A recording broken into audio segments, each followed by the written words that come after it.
Hello people, welcome to Star Homestead India. Today is January 29th. Today is Monday.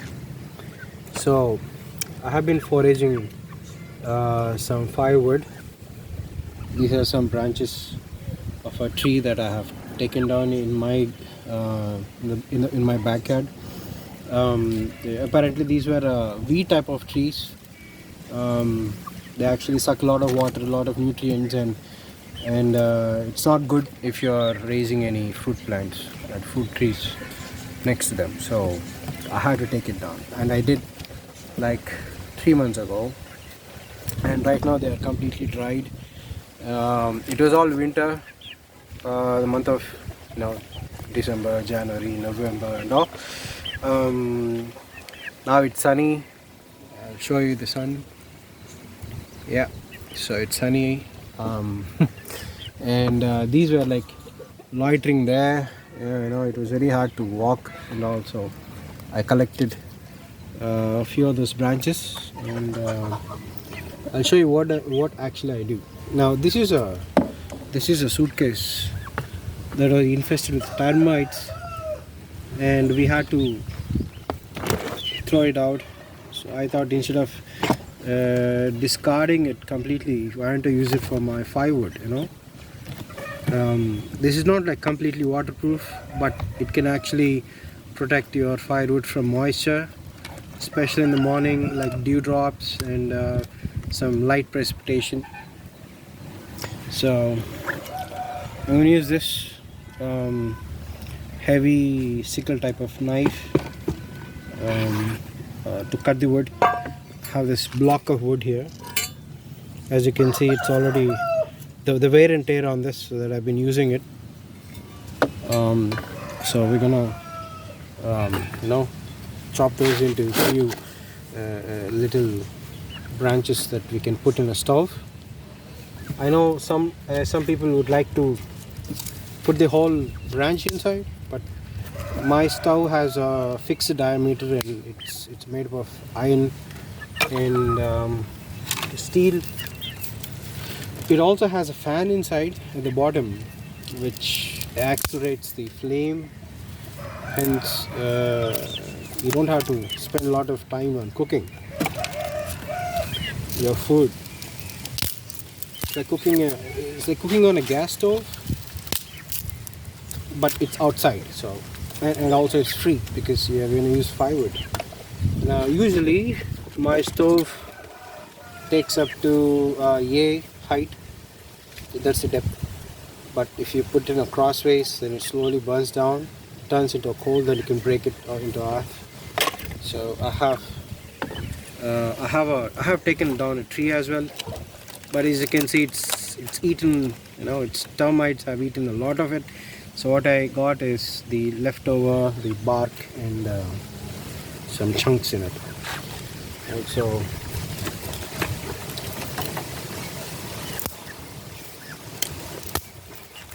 I'm not gonna show you everything, like every stick that I break.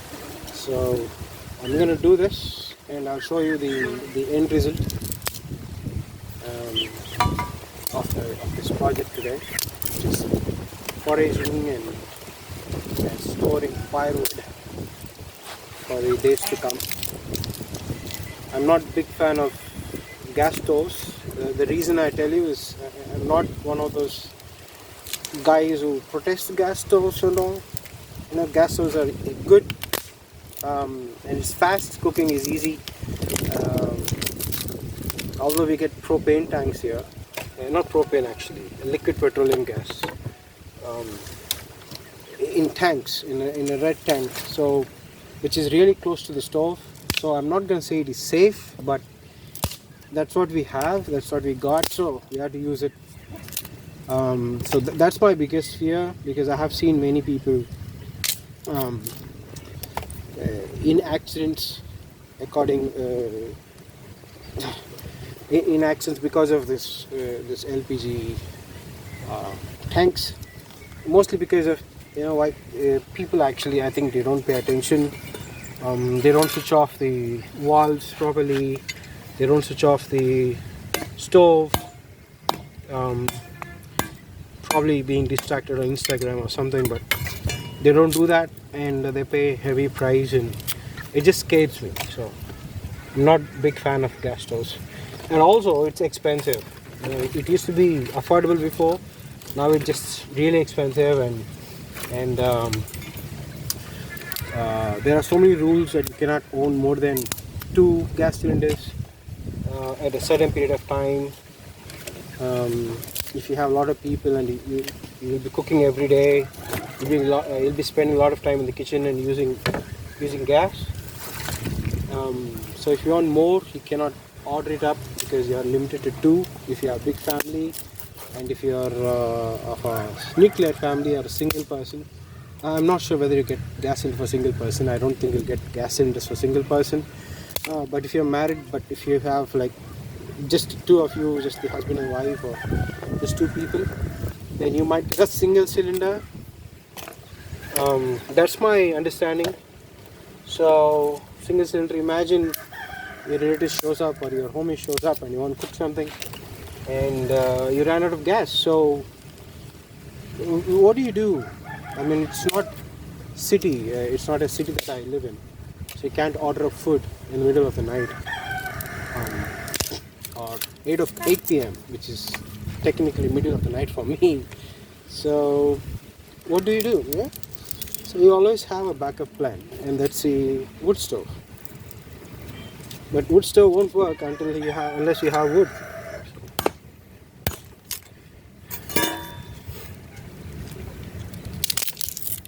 I'm not saying it is easy. Yes, it requires a lot of work. You have to make sure that wood is dried.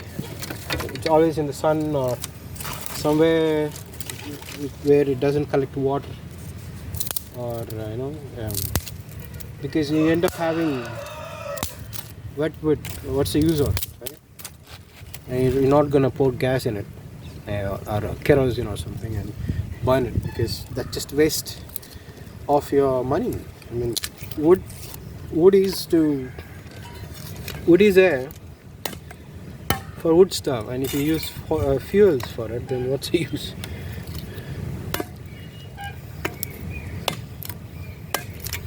Although I use camphor for starting my fire, especially in the rainy seasons, because I cannot store wood inside my house. My house is not as big as you think. It's just 2 rooms, and I live in one single room, where I have a bed and my computer attached to it. Thank goodness that I have toilet outside, in a separate place constructed with the plumbing and all, with the modern plumbing, so I don't have to go toilet in my bedroom and attend Zoom calls at the same time. That would be hilarious. I've seen this guy he was like, I think he was multitasking or something. Somebody posted that on YouTube. His phone falls down while he was on a meeting, and somebody asked him a question. So the phone falls down and he picks it up. We could see that he's sitting on a crapper, and just before he answers, he farts into it, and just hilarious. So yeah, thank goodness that I don't have that situation. Stray dogs keeping an eye on my chickens. I did lose some of my chickens to these dogs. These damn dogs are not being raised by anybody. They just live in the streets, eat trash from the trash cans. The food from the trash cans, like trash pandas. Like in America, you have raccoons. So these are basically like raccoons. They also kill your chickens and steal your eggs. The chicken eggs.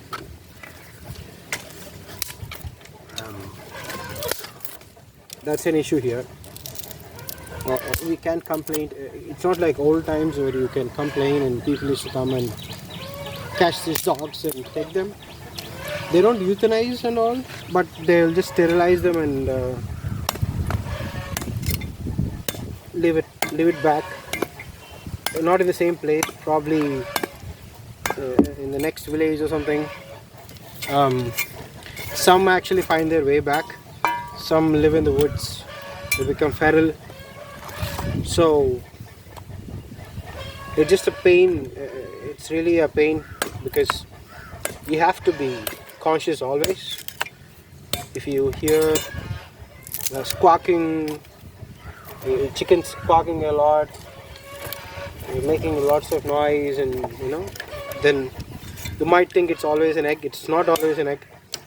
It's 80% time it's one of those dogs trying to catch a chicken. Even though it's my place that I live in is totally fenced, but chickens would like to go out of the fence and eat because there are a lot of grass in the ground.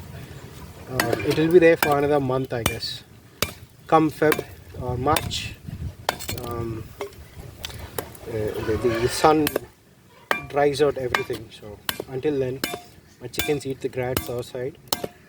After that, I have to provide. I don't provide grass. I cannot because of lack of water, especially in the summers. So we have to rely totally on the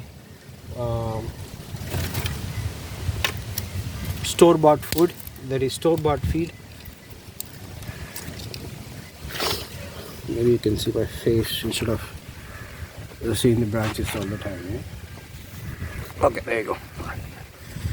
So yeah.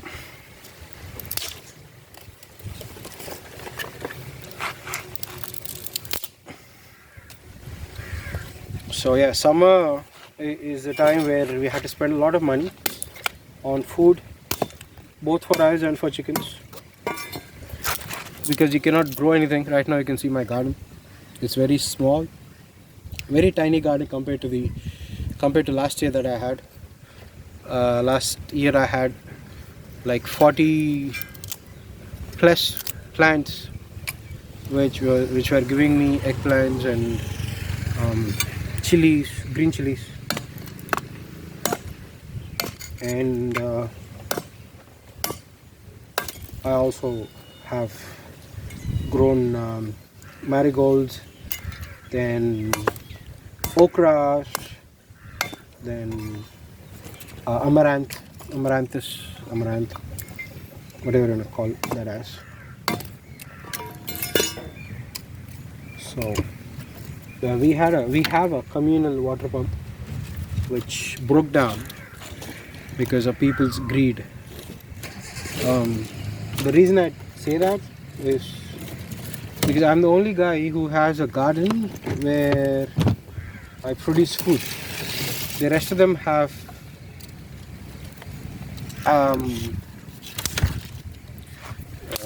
what do you call it? Show plants. I'll show you something.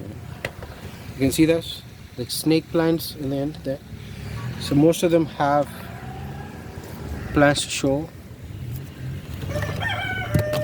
They're not, but they give you oxygen. I'm not saying they are waste and all, but you could actually produce food, in the same space with the same amount of water that you get, but people choose not to.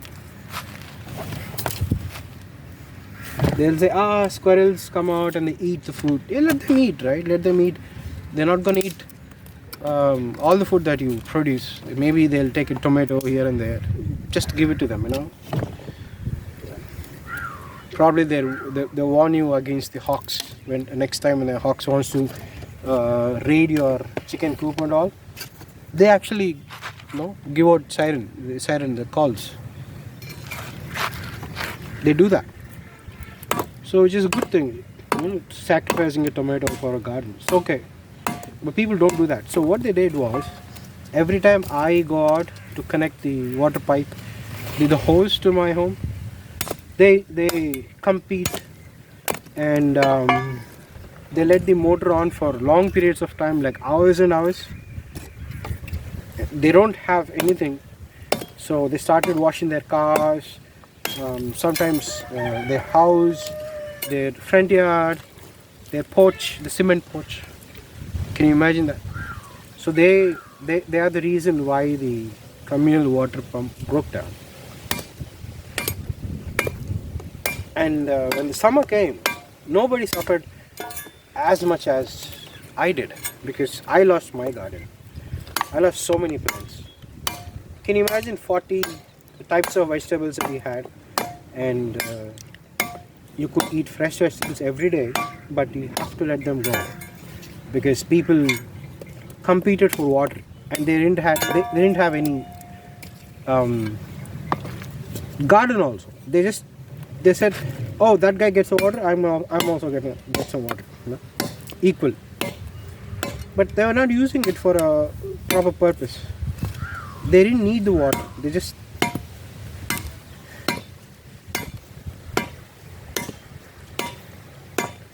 greedy SOBs, Yeah.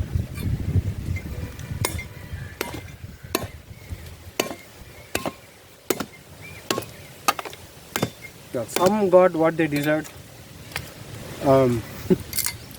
Well, I'm not happy about it, but yeah, whatever you do to a person to make them unhappy, it's gonna come around one day. Intentionally, if you make somebody unhappy, that's what happened. Right now, nobody has a garden except me. There is a tiny garden. Well, one of my neighbors have, but they don't grow food. They just have, as I said, some crotons and some show plants here and there. Hope everybody grows food. Thing is, we have farmers market here. Sometimes farmers market is, you could get a bunch of leaves or a kilogram of tomatoes for $10. Sometimes it is $70, like $1. Sometimes just 10 rupees. So what people do here is, hey, why should I spend my time and energy to grow something that is worth $10? Most of the time, in rare cases it's going to go up to $70, but still I can afford it. So people think that if you're rich, or if you can afford to buy vegetables, then you don't need to grow them. That's the idea of most people have, that I know. When I tell them that when I'm not teaching, I do homesteading, they'll say, oh, what's that? It's a hobby? No, I said it's a lifestyle, in the way that I live. They don't understand it. They thought it's a child's game or something. Children play that. When I tell them all the toxins that they're eating from the market, or you can't grow food organically and expect to feed millions of people, that the math doesn't add up. So you have to do something commercially to do that, and people do that. We do eat commercial food. We do eat people that are not people. The food that is not grown properly. We do that. People do not understand the side effects of it, the negative effects of it. It's $10. Why should I grow tomatoes? Come on, man. I try to make sense of it, but they just think that I'm gone mad or something. I'm gonna pause the video. I'm gonna come back with it. Yeah, once I'm done with this, just a little pile left. Alright, it's almost done, as you can see here. Yeah, so that's filling up. I'll show you the stove, how the mechanism works. I use a power bank for the fan. The stove has a fan underneath, so it fires how do I say that? it keeps the fire going on, like you don't have to blow the air from your lungs or using a pipe or something. You don't have to do that. So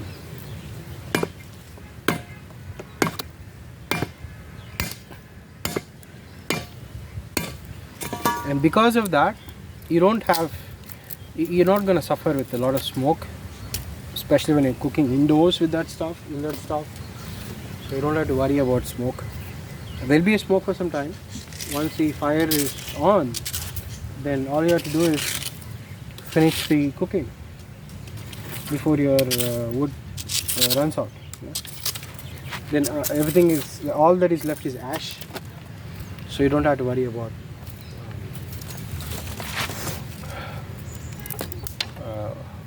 how do I say this?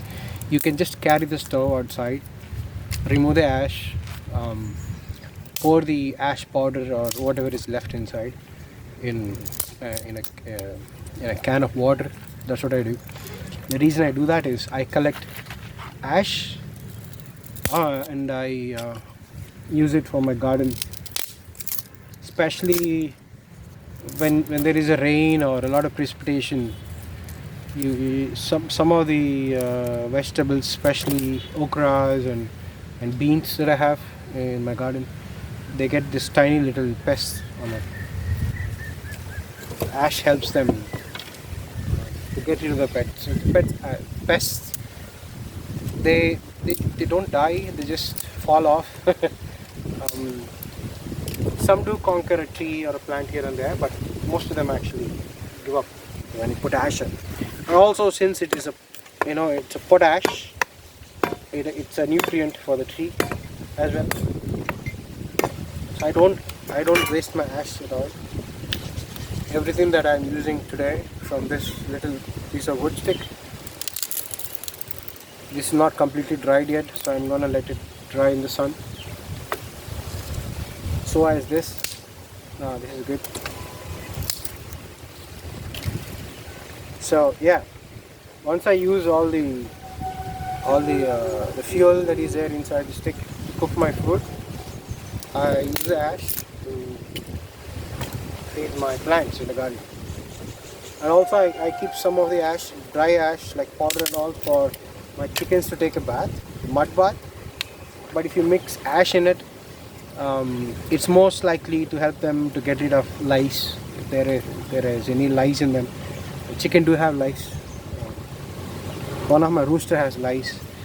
He doesn't bath. He doesn't take baths. He just sits there and he just looks at other chickens taking baths and he thinks that they're crazy. Maybe, yeah, that's what the way that he gives the look when they take a bath in the sand is like hilarious. Maybe he doesn't understand the concept of taking a bath. Anyways, so these three sticks, I'm gonna let them dry for some more time. Then it's gonna go in the suitcase here.